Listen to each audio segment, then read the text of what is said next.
Arestado ang 5 hininalang miyembro ng Ozamis Robbery Hold-Up Group sa isang paupahang bahay sa Cubao, Quezon City. Balitang hatid ni Emil Sumangil, exclusive.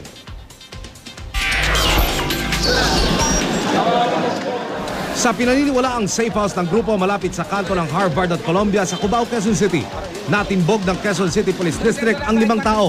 Ayon sa QCPD, unang sinita sa checkpoint ang isa sa mga suspect nang maparaan ito lula ng walang plakang motorsiklo.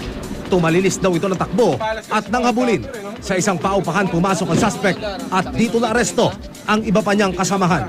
Nakuha ng pulisya mula sa mga suspect ang Ingram machine pistol, Luger machine pistol, isang kalibre 38 paltik at kalibre 45. Sa safe house rin daw nakuha ang mga plastic handcuff na ito na ayon sa interogasyon sa suspect ng pulisya ay ginagamit ng grupo sa kanilang operasyon. Bakit may mga baril kayo? Po, nakapasal lang po ako dyan. Pumasal lang po ako. Ha? Pumasal po ako ngayon dyan. Ikaw? Wala, ano po sir, nang-hold up po kami ng maliliit lang. Nang hold up kayo ng? Maliliit lang po. Maliliit. Totoo po Saan kayo yun, huli sir. ng hold up? Matagal na po sir. O kaya nga, bakit marami kayong dalang baril? Ang hold up na po kami sir. Hold up malakad ninyo. Inaalam pa ng pulisya kung saan grupo konektado ang mga suspect. Pero sa paunang tactical interrogation, lumilitaw umanong posibleng kabilang sa splinter group ng Ozamis Robbery Hold-Up Group ang pangkat na ito.